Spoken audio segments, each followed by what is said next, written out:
ছাত্র জনতার গণ অভ্যুত্থানে ভারতে পালিয়ে যেতে বাধ্য হন শেখ হাসিনা। এরই মধ্যে দিল্লিতে আশ্রয় নেওয়ার 4 মাসেরও বেশি সময় অতিবাহিত হয়েছে। এমন পরিস্থিতিতে শেখ হাসিনাকে আনুষ্ঠানিকভাবে ফেরত চেয়েছে ডক্টর ইউনূসের সরকার। দীর্ঘদিনের এই মিত্রকে নিয়ে এখন উভয় সংকটে রয়েছে নরেন্দ্র মোদীর ভারত সরকার।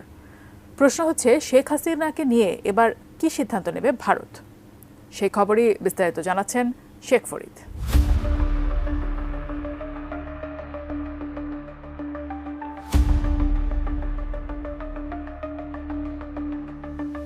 সাবেক প্রধানমন্ত্রী শেখ হাসিনাকে আনুষ্ঠানিকভাবে ফেরত চেয়েছে ডক্টর ইউনূসের সরকার। এরপরই নতুন সংকটের মুখোমুখি হয়েছে নয়াদিল্লি, যা মোদী সরকারের জন্য বেশ জটিল হয়ে উঠছে বলে ধারণা করছেন বিশেষজ্ঞরা।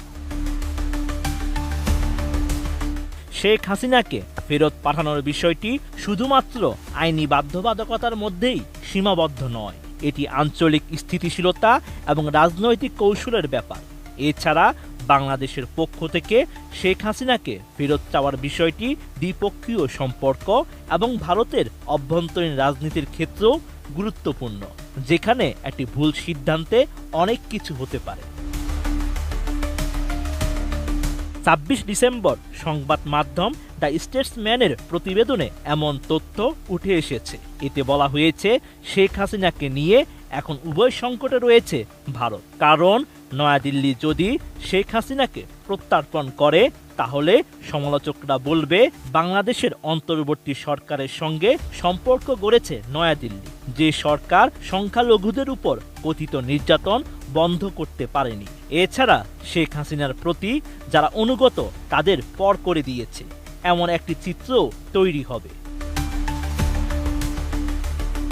অপরদিকে মানবতা বিরোধী অপরাধে অভিযুক্ত শেখ হাসিনাকে যদি ভারত ফেরত না দেয়, তাহলে ঢাকার সঙ্গে সম্পর্ক খারাপ হওয়ার ঝুঁকি তৈরি হবে, যার প্রভাব পড়তে পারে বাণিজ্য, সীমান্ত নিরাপত্তা এবং আঞ্চলিক সহযোগিতার উপর।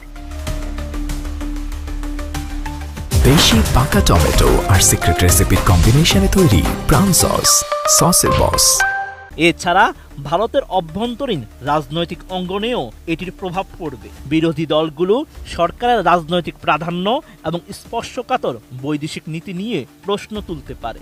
সেই সঙ্গে আঞ্চলিক পরাশক্তি ও মানবিক মূল্যবোধের প্রতি ভারতের যে প্রতিশ্রুতি রয়েছে, সেটিও প্রশ্নবিদ্ধ হবে। বিষয়টি দক্ষিণ এশিয়ার কূটনৈতিক ভূচিত্রের বিষয়টি আরও বড় পরীক্ষার মুখে পড়বে, যেখানে নির্বাসিত ব্যক্তি ও তাদের ফেরত চাওয়ার বিষয়টি নিয়ে বিতর্কের সৃষ্টি হয়। এছাড়া শেখ হাসিনাকে নিয়ে ভারত এবার কি সিদ্ধান্ত নেবে, সেটি ভবিষ্যতের জন্য একটি দৃষ্টান্ত হয়ে থাকবে। সামনে এই ধরনের পরিস্থিতির মুখে পড়লে নয়াদিল্লি কি করতে পারে, সেটিও পরিষ্কার হবে। স্টেটসম্যান আরও জানায়, বাংলাদেশের সার্বভৌমত্বকে সম্মান জানানোর পাশাপাশি ভারতকে এ বিষয়টি বিবেচনা করতে হবে। তারা শেখ হাসিনার মতো বন্ধুকে ফেরত দেবে কিনা, সেটিও দেখার বিষয়। তবে এই মুহূর্তে ভারত নীরব কূটনৈতিক তৎপরতা চালাতে পারে, যেটির মাধ্যমে কোনো উত্তেজনা তৈরি না করে উদ্ভূত পরিস্থিতির সমাধান করার চেষ্টা করবে।